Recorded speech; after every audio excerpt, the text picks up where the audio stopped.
ये है रबड़ी सेवई रोल। ये मेरी एक इनोवेटिव रेसिपी है। लास्ट ईयर मैंने आप लोगों के साथ शेयर किया था रबड़ी सेवई कटोरी। उसे आप लोगों ने बहुत प्यार दिया था, बहुत पसंद किया था। इस स्वीट डिश को अगर आपने एक बार बना लिया तो इसे आप खाना ही इंजॉय नहीं करेंगे, बनाना भी इंजॉय करेंगे, क्योंकि इसे बनाने में मेहनत भी कम लगती है। Welcome to Seema smart kitchen. आज हम बना रहे हैं सेवई रोल विथ रबड़ी। इस स्वीट डिश को ये नाम मैंने ही दिया है, आप कमेंट करके और भी नाम सजेस्ट कर सकते हैं। ये रेसिपी आज तक आपने कभी नहीं देखी होगी। ये मेरी इनोवेटिव रेसिपी है। इसे मैंने घर में अवेलेबल इंग्रेडिएंट से ही तैयार किया है। आप इसे जरूर बनाएं। चलिए बनाते हैं रबड़ी सेवई रोल।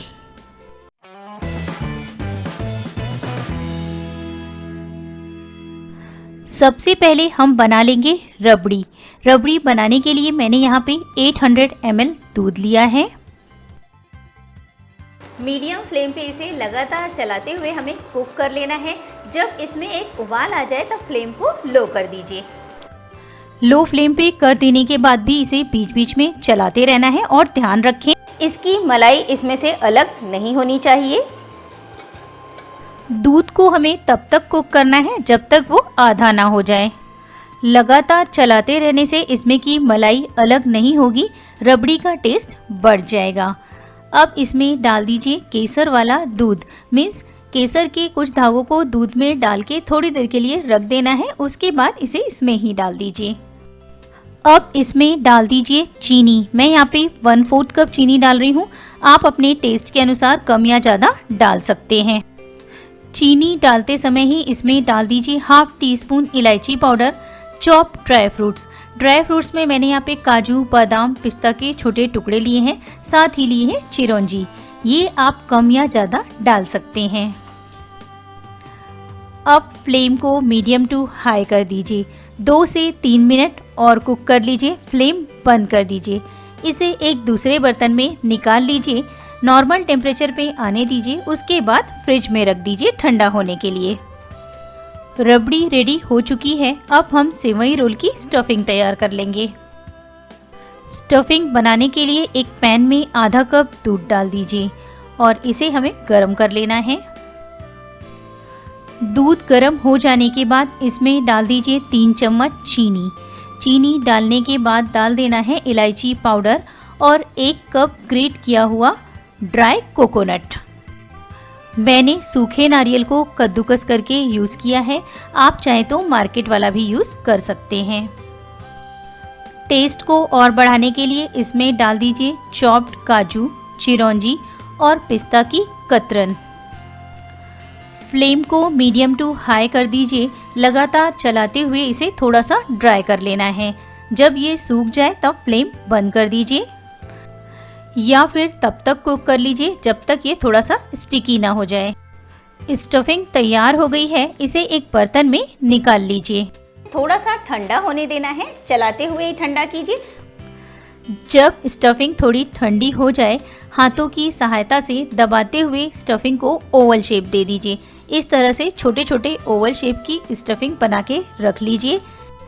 ध्यान रहे इन्हें हमें थोड़ा टाइट बांधना है। अगर आप एकदम हल्के हाथों से इसे बांधेंगे तो रोल बनाने में प्रॉब्लम होगी। जैसा कि मैंने पहले ही बताया, ये मेरी इनोवेटिव रेसिपी है। इनोवेटिव रेसिपी को सिर्फ एक बार ही ट्राई नहीं करना पड़ता है। इसके पहले भी मैंने ट्राई किया था, मुझसे क्या प्रॉब्लम हुई थी आप देख सकते हैं। इसकी नारियल की स्टफिंग मैंने टाइट नहीं बांधी थी, इसलिए कट करने में ये पूरे बिखर जा रहे थे, टूट जा रहे थे, आप देख सकते हैं। इसलिए मैं कह रही हूँ ओवल शेप के रोल थोड़ा टाइट ही बनाइए। सभी बना के रख लीजिए। अब आप सोच रहे होंगे सेवई कटोरी की ही तरह मैंने यहाँ पे इसमें कंडेंस मिल्क यूज़ किया होगा, पर नहीं, मैंने यहाँ पे कंडेंस मिल्क नहीं यूज़ किया है, बहुत ही स्मार्ट वर्क किया है। वैसे अगर आपके पास कंडेंस मिल्क है तो आप उससे भी बना सकते हैं। आगे मैं बताऊंगी कंडेंस मिल्क कितना यूज़ करना है। वीडियो को आखिरी तक देखिए, मैं आपके साथ कुछ टिप्स भी शेयर करूंगी। 100 ग्राम महीन वाली सेवई ले लीजिए। हाथों की सहायता से पैकेट के अंदर ही इस तरह से क्रश कर लेना है। अगर आप पैकेट में से बाहर निकाल के इसे क्रश करेंगे तो ये इधर उधर बिखर जाएगी। एक पैन को गैस पे चढ़ा दीजिए, फ्लेम को लो टू मीडियम कर दीजिए। इसमें डाल दीजिए 1 छोटा चम्मच घी और अब डाल दीजिए क्रश की हुई सेवई।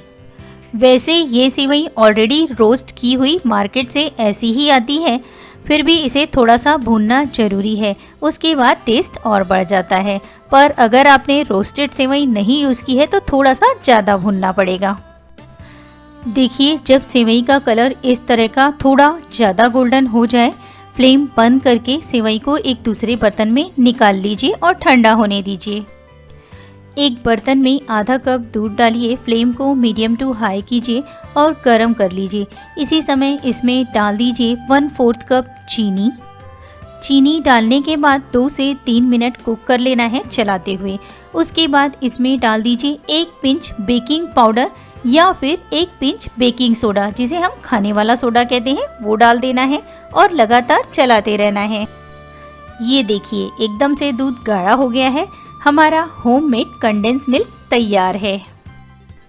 कंडेंस मिल्क हमें कितना यूज़ करना है और इस दूध में मैंने बेकिंग पाउडर क्यों डाला है, मैं आगे बताने वाली हूँ, वीडियो को पूरा देखिए। अब इसमें डाल दीजिए भुनी हुई सेवई और लगातार चलाते रहिए जब तक ये थोड़ी सी थिक और स्टिकी ना हो जाए। फ्लेम को हमें इस समय लो टू मीडियम ही रखना है, हाई नहीं करना है, नहीं तो ये बहुत ज़्यादा स्टिकी हो जाएगी और रोल बनाने में प्रॉब्लम होगा। जैसे ही इसमें का जो दूध दिखाई दे रहा था वो ड्राई होने लगे, फ्लेम को बंद कर दीजिए और लगातार चलाते रहिए।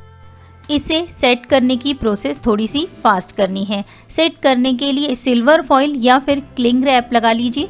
सिल्वर फॉइल लगाई है तो इसमें थोड़ा सा घी लगा लीजिए, साथ ही बेलन पर भी घी लगा लीजिए। घी से ग्रीस की हुई सिल्वर फॉइल पे सेवई को डाल देना है, हाथों से थोड़ा सा शेप दे दीजिए। उसके बाद बेलन की सहायता से बेल लेना है। मैंने यहाँ पे हाफ कप दूध से इंस्टेंट कंडेंस मिल्क बनाया, पर अगर आपके पास कंडेंस मिल्क रखा हुआ है तो आप 3 टेबलस्पून कंडेंस मिल्क यूज़ कर सकते हैं। पर अगर आप कंडेंस मिल्क यूज़ कर रहे हैं तो आपको 2 से 3 चम्मच दूध या फिर पानी भी यूज़ करना होगा। मैंने सेवई कटोरी बनाई थी सेम तरीके से। अगर आपने मेरी सेवई कटोरी की रेसिपी नहीं देखी है तो लिंक डिस्क्रिप्शन में है और आई बटन पे दिया हुआ है, आप वहां देख सकते हैं और कंडेंस मिल्क से ये प्रोसेस कर सकते हैं। अब इसमें बीच में ओवल शेप की नारियल वाली स्टफिंग इस तरह से जोड़ते हुए लगाते जाइए। इस तरह से स्टफिंग बनाने से स्टफिंग बहुत टाइट बनती है और रोल एकदम परफेक्ट बनेगा।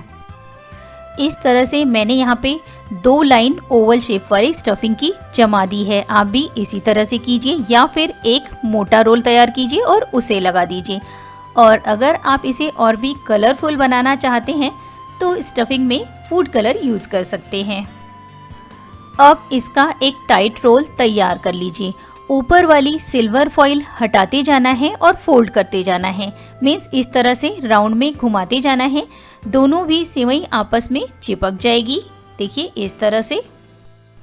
मैंने यहाँ पे इंग्रेडिएंट लिस्ट में आपको 1 लीटर दूध बताया है, उसी दूध में से मैंने स्टफिंग के लिए और सेवई के लिए दूध यूज़ किया है।